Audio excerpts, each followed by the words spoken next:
اموی بادشاہ بنو امیہ کا سب سے حسین بادشاہ سلیمان بن عبد الملک، سب سے حسین، 42 سال کی عمر، جوانی، اس کی میت کو قبر کے قریب کیا گیا تو ہلنے لگا تو اس کے بیٹوں نے کہا ہمارے ابا زندہ ہیں، وہ سکتہ ہو گیا ہے، زندہ ہیں۔ عمر بن عبدالعزیز رضی اللہ رحمت اللہ علیہ فرمانے لگے ارے بھتیجو زندہ نہیں ہے، قبر کا عذاب جلدی شروع ہو گیا ہے، بل عجل اللہ بالعقوبہ، چھپاؤ، جلدی چھپاؤ۔ عمر بن عبدالعزیز جس تخت پر بیٹھے اس پر سلیمان تھا، اس پر ولید تھا، اس پر عبد الملک تھا، ان تینوں نے اپنے من کو راضی کیا، عمر بن عبدالعزیز نے اپنے رب کو راضی کیا۔ جب عمر بن عبدالعزیز کا وقت آیا مرنے کا تو انہوں نے بلایا رجا بن حیوہ سے، فرمایا کہ میں نے عبد الملک بن مروان، چاچا بھی تھے سسر بھی تھے، ان کی بیٹی فاطمہ سے شادی ہوئی تھی، میں نے اس کو قبر میں اتارا، کفن کی گرہ کھول کے دیکھا تو اس کا چہرہ قبلے سے ہٹ چکا تھا، رنگ کالا سیاہ پڑ چکا تھا۔ عبد الملک بن مروان گورا چٹا تھا، یہ جگہ سرخ تھی، کالا۔ پھر میں نے ولید کو قبر میں اتارا، اس کا بیٹا 10 سال حکومت کی، اس نے 21 سال حکومت کی، اس نے 10 سال کی، ولید بن عبد الملک۔ میں نے اس کے کفن کی گرہ کو کھول کے دیکھا تو اس کا رنگ سیاہ ہو چکا تھا اور قبلہ کی طرف سے چہرہ پھر چکا تھا۔ پھر اس سلیمان کا واقعہ تو ابھی سنایا، پھر اس سلیمان کو قبر میں اتارا اور اس کے کفن کی گرہ کو کھول کے دیکھا تو اس کا چہرہ قبلے سے ہٹ چکا تھا۔ اب میں جا رہا ہوں، مجھے دیکھنا۔ پہلے تینوں نے حکومت کی پوجا کی اور عمر بن عبدالعزیز نے اپنے اللہ کی پوجا کی۔ انہوں نے ایک بڑا عجیب خطبہ دیا جب خلیفہ بنے، اے لوگو، بچپن میں شعر و شاعری کا شوق تھا تو میں شاعر بنا، تھوڑا سا اٹھان ہوئی تو علم کا شوق لگا، میں نے علم حاصل کیا، جوان ہوا تو فاطمہ بنت عبد الملک سے عشق ہوا، میں نے اس سے شادی کی، اب اللہ نے مجھے حکومت دے دی ہے، اب تم دیکھو کہ میں اس سے اپنے اللہ کو راضی کروں گا۔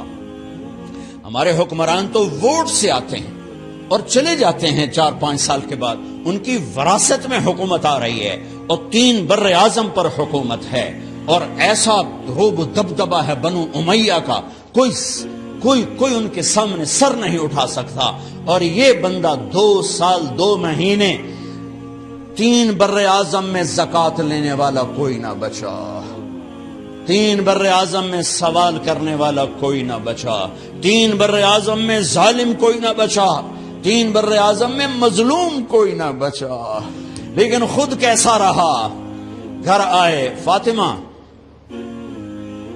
بڑے اچھے دن گزرے ہیں، اب امتحان ہے، میں تیرا حق نہیں ادا کر سکوں گا، طلاق لینی ہے میں حاضر ہوں، ساتھ دینا ہے تو میرے اپنے حق معاف کرو، اپنے حق معاف کرو۔ فاطمہ جیسی عورت انسانی تاریخ میں کوئی نہیں آئی، سیاسی لحاظ سے، سیاسی، دادا مروان بادشاہ، باپ عبد الملک بادشاہ، بھائی ولید بادشاہ، دوسرا بھائی سلیمان بادشاہ، تیسرا بھائی ہشام بادشاہ، چوتھا بھائی یزید بادشاہ اور اپنا خامند بادشاہ، 7 نسبتوں سے یہ عورت شہزادی ہے۔ کائنات انسانی تاریخ میں اتنی بڑی عورت کوئی نہیں آئی، سیاسی۔ فاطمہ کہنے لگیں عمر، میں نے سکھ کے دن تیرے ساتھ گزارے ہیں، دکھ میں تجھے چھوڑ کے نہیں جاؤں گی، جو میں نے اپنے سارے حق معاف کیے۔ پھر حضرت عمر بن عبدالعزیز کی راتیں اور دن کیسے گزرے؟ فاطمہ بنت عبد الملک فرماتی ہیں 2 سال 2 مہینے میں وہ میرے بستر پر میرے ساتھ نہیں لیٹے، انہیں غسل کی ضرورت نہیں پیش آئی، مصلے پہ بیٹھتے اور روتے روتے روتے وہیں سو جاتے اور روتے روتے وہیں سے اٹھتے، پر 3 بر اعظم میں ظالم کوئی نہ بچا، مظلوم کوئی نہ بچا، زکوٰۃ لینے والا کوئی نہ بچا، بھکاری بھیک مانگنے والا کوئی نہ بچا، 3 بر اعظم کو ایسے صاف کر دیا۔ یہ فیصل آباد بھی ان کی حکومت میں شامل تھا، چونکہ ملتان وہ بمبئی تک اور ملتان دیپال پور تک یہ سارا علاقہ ملتان میں آتا ہے، اور محمد بن قاسم نے ملتان فتح کیا ولید کے زمانے میں۔ اپنی حکومت کو اللہ کی رضا کے لیے استعمال کیا۔ کیسے استعمال کیا؟ سارے مال فاطمہ کا سارا زیور بیت المال میں ڈال دیا، تنخواہ پہ آ گئے۔ عید کا موقع آیا، بچوں نے ماں سے کہا، 12 بچے تھے، بچیاں 12 بچے بچیاں، ہمیں کپڑے لے کر دو، عید آ رہی ہے، ہر آدمی اپنے بچوں کے لیے کپڑے لے رہا ہے۔ ہمارے بچے بھی کہہ رہے ہیں کپڑے لیں، جاؤ بھائی لو۔ فاطمہ کے پاس عمر 3 بر اعظم کے بادشاہ کے بچے آ رہے ہیں، ماں جی عید آ رہی، کپڑے تو لے دیں، ابا سے کہیں کہ ابا سے بات کرتی ہوں۔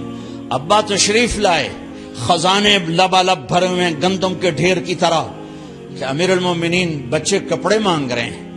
فاطمہ میرے پاس تو پیسے نہیں، میں کہاں سے کپڑے لے کر دوں، میرے پاس تو پیسے کوئی نہیں۔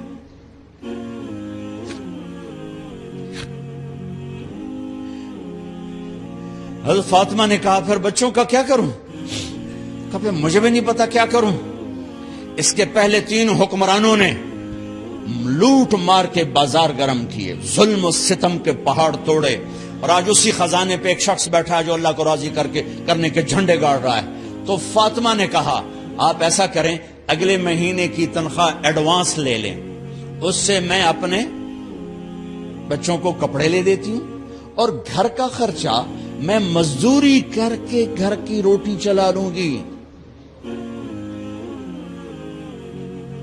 ارے اپنی تاریخ پڑھو، صرف ڈرامے ہی نہ دیکھتے رہ جاؤ، صرف گانے ہی نہ سنتے رہ جاؤ۔ اور بھی دکھ ہیں زمانے میں محبت کے سوا، راحتیں اور بھی ہیں وصل کی راحت کے سوا۔ انہوں نے اپنے بلایا وزیر خزانہ مزاحم، اپنا ہی غلام، ہاں بھائی مزاحم ہمیں بچوں کے کپڑے چاہیے، تو اگلے مہینے کی تنخواہ ایڈوانس مل جائے۔ وہ کہنے لگے امیر المومنین آپ مجھے لکھ کر دے دیں کہ آپ 1 مہینہ زندہ رہیں گے، میں آپ کو تنخواہ دے دیتا ہوں۔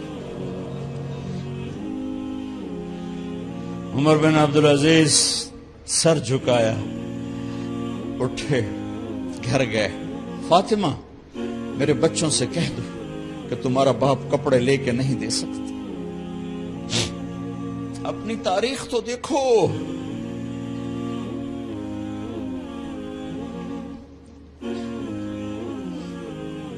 عید کا دن آ گیا،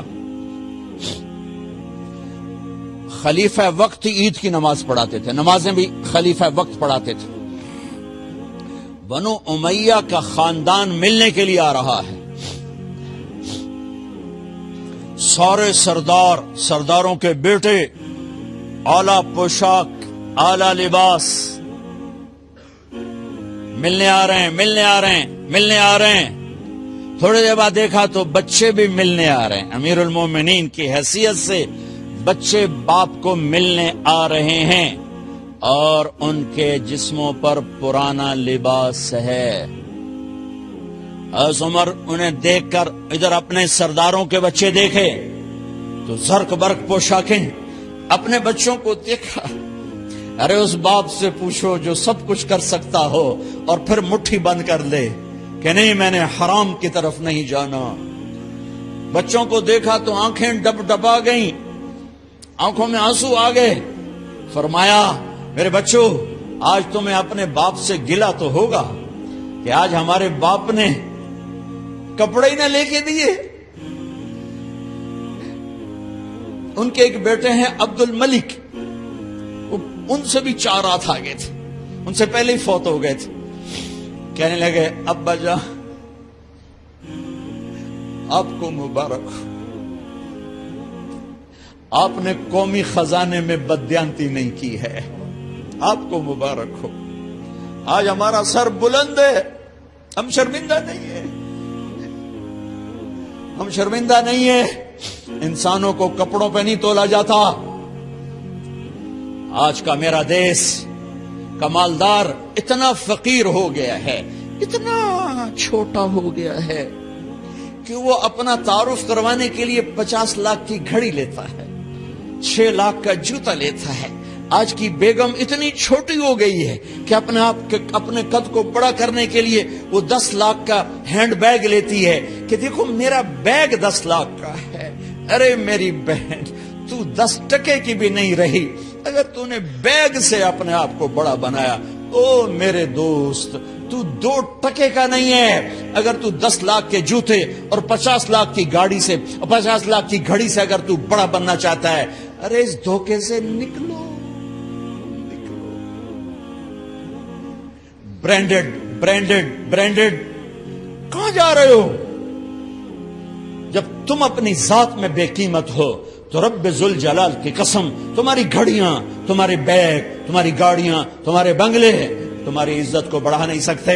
ابا جان، آج ہمارا ساڈا ایتھے سر آ گیا، سانو آج ساڈی عید ہو گئی کہ ساڈے ابے آج خیانت نہیں کی تھی۔ آج ہم خوشی سے بلند ہیں کہ ہمارے باپ نے بددیانتی نہیں کی۔ گھر میں تشریف لائے، کہنے کہ فاطمہ کچھ پیسے ہیں، میرا انگور کھانے کو جی چاہ۔ اف اف اف، بس فاطمہ رونے لگی۔ فرمایا امیر المومنین، خزانہ تو بھرا پڑا ہے، 1 درم کا بھی تیرا حق نہیں ہے کہ تو 1 درم لے کے انگور خرید لے۔ تو تھوڑا پٹھے، فاطمہ میں جہنم نہیں برداشت کر سکتا۔ او میرے بھائیو، جو دن رات سود میں پھنس چکے ہو، جو دن رات جوے شراب میں پھنس چکے ہو، کیسے اللہ کے سامنے سرخرو ہو کر کھڑے ہوگے؟ فاطمہ میں جہنم نہیں برداشت کر سکتا۔ نہیں،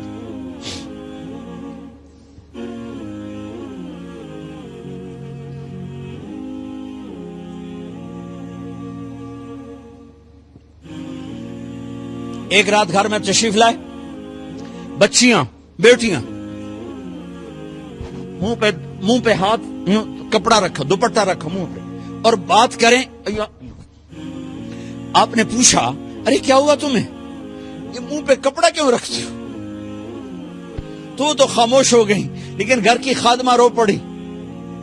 کہا امیر المومنین، آج آپ کی بیٹیوں نے کچا پیاز توڑ کے اس سے روٹی کھائی، سالن کوئی، ارے مسری دی دال ہی کوئی نہیں ہے، پیاز، کچے پیاز نہ روٹی۔ آج ساڈا مزدور جڑا کوئی نہ کوئی چٹنی بنا بند ہے، 3 بر اعظم دے بادشاہ دیاں دھیاں کچے وصلہ نہ روٹی بیٹھیاں کھاندیاں۔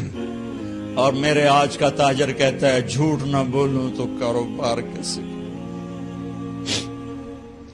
میرا افسر کہتا ہے رشوت نہ لوں تو گزارا کیسے کروں۔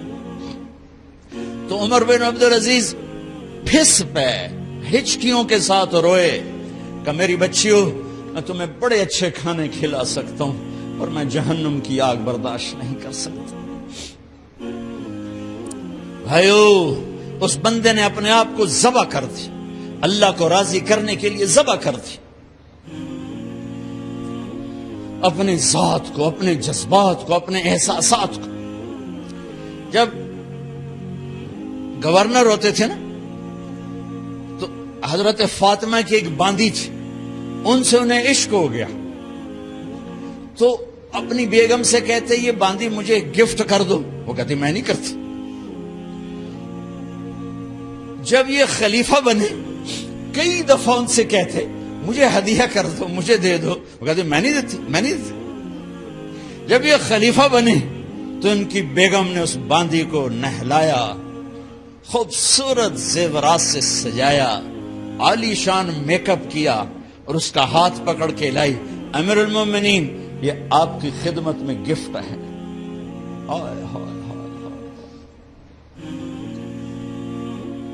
اس کو یوں دیکھا، فرمایا کہاں سے آئی تھی؟ کہا جی عبد الملک نے کوفے سے مجھے زبردستی اٹھوایا تھا، تو 2 آدمی بلائے کہ جاؤ اسے اس کے مالک کے پاس واپس بھیج دو۔ وہ کہنے لگی این وجدک علی یا امیر المؤمنین، امیر المؤمنین آپ کا عشق کہاں گیا جو میرے ساتھ تھا؟ تو عمر کی آنکھیں بھر آئیں، کہا وہ پہلے سے بھی زیادہ ہے، لیکن تمہیں اللہ کے لیے قربان کرتا، میں اپنے عشق کو اللہ کے لیے قربان کرتا۔ ہاں اب اللہ نے صلہ کیا دیا؟ جب انتقال ہوا ہونے لگا تو بلایا رجا کو، جو میں بات پہلے چھوڑ کے ادھر ان کی تھوڑی سیرت بتائی کہ رجا اب میں مرنے لگا ہوں، عبد الملک کالا ہو گیا تھا، ولید کالا ہو گیا تھا، سلیمان کالا ہو گیا تھا۔ یہ کیوں کالے ہوئے تھے؟ یہ بے نمازی نہیں تھے، بدکاری نہیں کرتے تھے، کسی کی طرف ان کی میلی آنکھ نہیں اٹھی کبھی۔ یہ ظالم تھے، ظالم ظالم، انسانوں کا خون پیا، مال میں خیانت کی، اس پر اللہ نے چہرے پھیر دیے۔ آج عمر بن عبدالعزیز جا رہا ہے کہ دیکھو میں جا رہا ہوں، مجھے دیکھو میرے ساتھ کیا ہوتا ہے۔ ان کا انتقال ہوا، ان کی میت قبر کے کنارے رکھی گئی اور اب نیچے اتارنا ہے۔ سلیمان کی میت کو اتارنے لگے تو ہلنے لگا اور عذاب قبر پہلے شروع ہو گیا۔ عمر کی میت کو جب قبر کے قریب کیا گیا، ایسے ہوا کا جھونکا آیا، ایک پرچہ ایسے لہراتا ہوا یوں آیا، یوں آیا، یوں آیا اور عمر کے سینے پر گر گیا۔ لوگ کٹھے ہو گئے، پرچے کو کھول کے دیکھا گیا تو اس پہ لکھا تھا بسم اللہ الرحمن الرحیم، براءۃ من اللہ لعمر بن عبد العزیز من النار۔ یہ پروانہ ہے اللہ کی طرف سے اس کے بندے عمر کے لیے کہ اسے جہنم سے نجات کی خوشخبری سنا دی جائے۔ آہا، مرنا ہو تو یوں مرو، اللہ ایسی موت دے دے۔ کہتے ہیں پھر میں نے ان کو قبر میں اتارا، جب قبر میں اتارا تو کیا دیکھا؟ میں نے کفن کی گرہ کھولی تو چہرہ قبلے کی طرف فٹ اور یوں لگا جیسے 14ویں رات کا چاند قبر میں اتر آیا۔